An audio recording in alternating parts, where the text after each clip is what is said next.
오늘 말씀은 여호수아 13장 15절에서 33절입니다.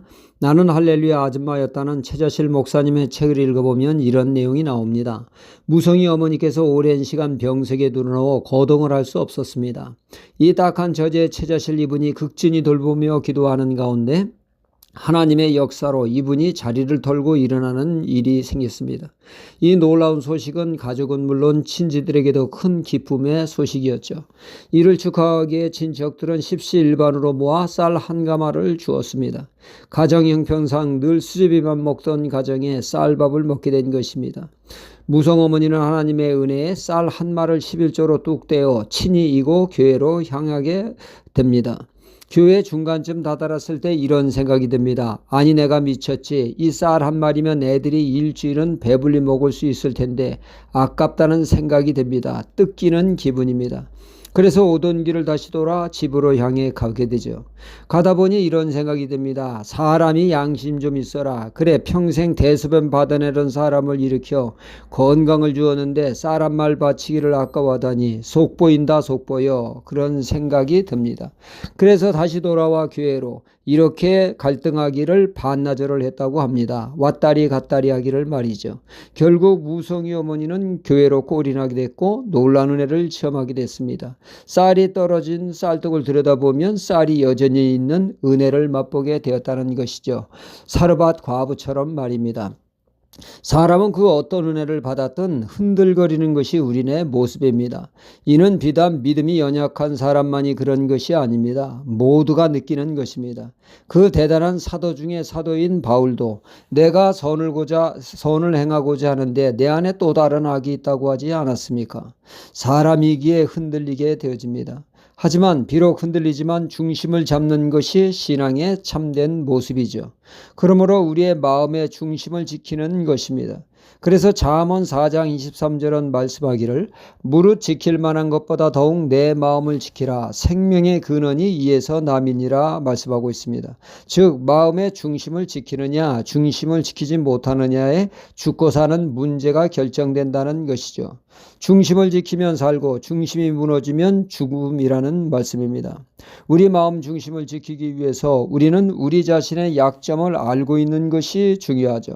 사람은 제각각 유독 약한 부분이 있습니다. 그 약점 앞에 중심이 심하게 흔들거리게 되죠. 중심 잡기가 어려울이 많지 말입니다.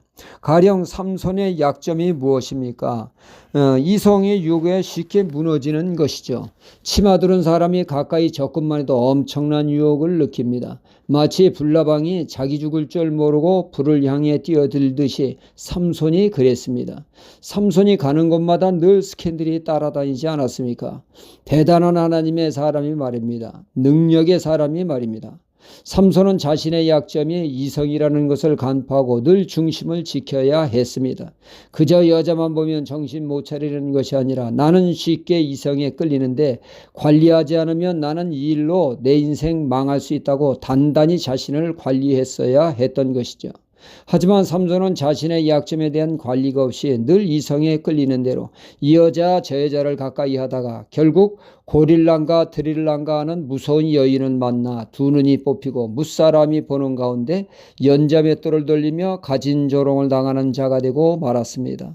지혜로운 사람이 누구입니까? 자신의 약점을 간파하고 그 약점에 사고치지 않도록 안전거리를 유지하는 사람입니다. 시편 1편 1절에 복 있는 사람이 하는 것은 죄의 유혹에 철저히 안전거리를 확보한다는 사실이죠. 복 있는 사람은 악인의 길을 쫓지 아니하며 죄인의 길에 서지 아니하며 오만한 자의 자리에 앉지 아니하고 말씀하고 있습니다. 그는 죄에 쉽게 물들지 않도록 자신이 그런 자들과 의도적으로 교제를 차단하여 악이 그를 무너뜨리지 못하도록 한다는 것이죠. 거리를 무시하여 선을 넘을 때 그때부터 내 스스로 통제할 수 없는 마력에 붙들리게 되어집니다. 그러기에 철저히 선을 넘지 말아야죠. 오늘 말씀은 모세가 요단 동편 아모리 왕 시은 왕을 멸할 때 함께 죽는 사람이 있었습니다. 22절에 발람이라고 하는 자죠. 이 발람이란 자는 이스라엘이 애굽을 나와 모압 국경에 이르렀을 때 모압 왕은 술사 발람을 청하여 이스라엘을 저주케 합니다. 그는 하나님의 강권적인 만리로 처음에는 가지 않다가 모압 왕이 다시 한번 큰 부와 명예를 약속하자 결국 물욕에 이끌려 가게 됩니다. 그는 물욕에 이끌려 이스라엘을 범죄케 하는 짓을 함으로 아모리 왕 시온이 죽을 때 그도 함께 죽고 만 것입니다. 그의 물욕이 그로 하여금 사명에 이르게 된 것이죠. 그 마음 중심에 물욕이 차지함으로 스스로 화를 자초한 것입니다. 우리는 비록 세파에 흔들거릴 수 있으나 우리 중심을 확실히 지켜야 되겠습니다. 하나님 중심, 말씀 중심으로 비록 삶에 흔들림이 있지만 오뜨기처럼 든든히 서야겠습니다. 할렐루야.